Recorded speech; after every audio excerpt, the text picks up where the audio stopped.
Assalamualaikum warahmatullahi wabarakatuh. Halo semuanya, saya Stevi Puspaulia dengan NPM 20234064052208 dari kelas 4C Prodi PGSD. Dalam video ini saya akan membahas mengenai konsep dasar media pembelajaran, bagian dari mata kuliah media pembelajaran SD berbasis ICT, di bawah bimbingan Bapak Dr. Arman, Magister Pendidikan. Nah, kita kan sering dengar istilah media pembelajaran, tapi pertanyaannya, apakah kita benar-benar paham bagaimana cara kerjanya, bagaimana media ini bisa mengubah cara kita belajar, dan seberapa besar dampaknya terhadap pemahaman siswa?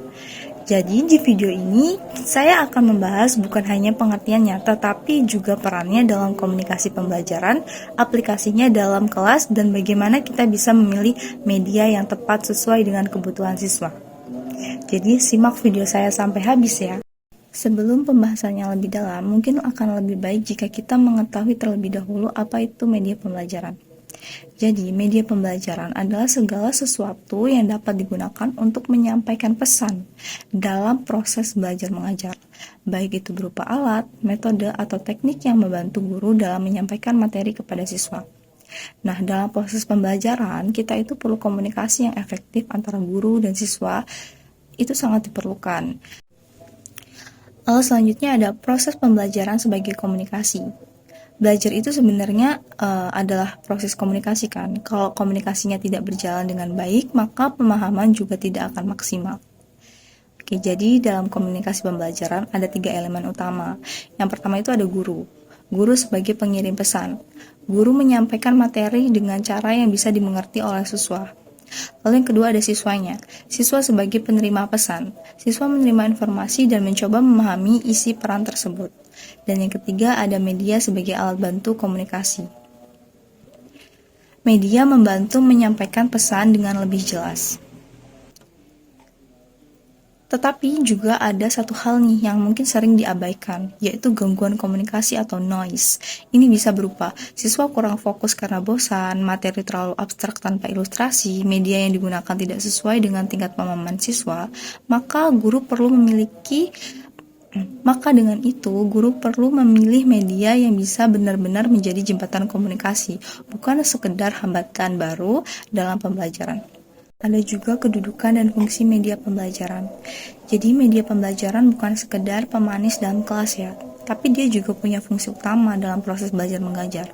Kita bisa melihat perannya dalam beberapa aspek, misalnya sebagai penyaji informasi. Dalam mata pembelajaran, media pembelajaran itu bisa juga punya andil yang sangat besar. Misalnya dari mata pelajaran sejarah, mungkin peta interaktif dapat membantu siswa memahami perjalanan bangsa Indonesia dalam merebut kemerdekaan. Terus contoh lain sebagai alat diskusi. Guru bisa menggunakan media seperti video, debat, atau infografis untuk memicu diskusi kelas. Lalu juga bisa sebagai alat evaluasi. Misalnya nih, dengan aplikasi kuis interaktif, siswa bisa menguji pemahaman mereka secara langsung. Bisa juga yang terakhir sebagai motivator. Mungkin media bisa membuat siswa lebih antusias. Misalnya eksperimen sains yang divisualisasikan dalam video untuk membuat siswa lebih penasaran dan mencoba melakukannya sendiri. Intinya, media bukan hanya alat bantu, tetapi bagian dari strategi pembelajaran. Peristiwa pembelajaran menurut Ganya. Kita semua tahu bahwa belajar itu butuh proses kan. Nah, Ganya ini menjelaskan ada 9 tahapan yang harus dilewati agar pembelajaran benar-benar efektif. Saya akan jelaskan setiap tahapan dengan contoh nyatanya. Yang pertama ada gain attention. Menarik perhatian siswa dengan sesuatu yang mengejutkan atau menarik. Misalnya saat belajar tentang Gunung Merapi, guru mungkin bisa memulai dengan video letusan gunung yang spektakuler.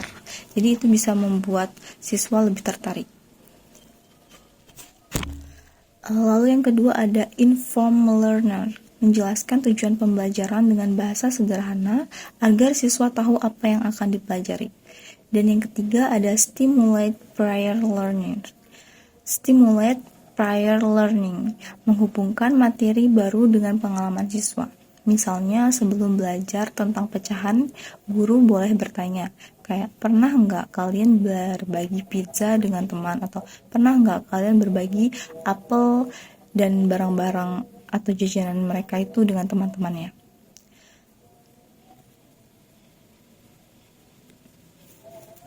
Terus yang keempat ada present content, menyampaikan materi dengan yang Lalu yang keempat ada present content, menyampaikan materi dengan cara yang menarik. Misalnya, bukan hanya menjelaskan teori gravitasi, tapi juga menunjukkan demonstrasi jatuhnya benda dari ketinggian yang berbeda. Itu kan juga bisa kayak menarik perhatian siswa, maksudnya kayak nggak membosankan, tapi ada hal lain atau hal yang bukan cuma dia dengar tapi juga bisa dia lihat. Lalu yang kelima ada provide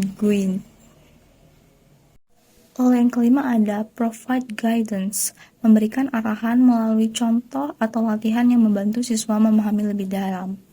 Dan yang keenam ada praktik, memberikan kesempatan siswa untuk mencoba. Misalnya setelah belajar teori, siswa diminta melakukan eksperimen kecil. Dan yang ketujuh ada provide feedback, memberikan umpan balik agar siswa tahu apa yang sudah benar dan mana yang masih perlu diperbaiki.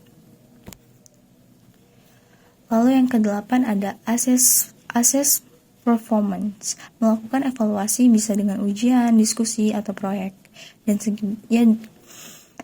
Dan yang kesembilan ada transfer learning to real life, menghubungkan pembelajaran dengan kehidupan nyata. Misalnya setelah belajar tentang pajak, siswa bisa diminta menghitung pajak dari struk belanjaan mereka sendiri.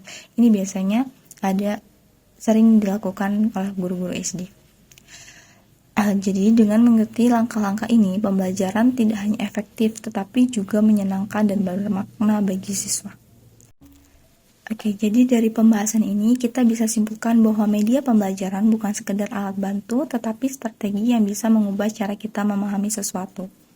Media membantu mengatasi batasan ruang dan waktu, membuat pembelajaran lebih menarik, dan meningkatkan pemahaman siswa secara signifikan. Namun, tidak semua media cocok untuk semua situasi. Pemilihan media yang tepat harus disesuaikan dengan materi, karakteristik siswa, dan tujuan pembelajaran.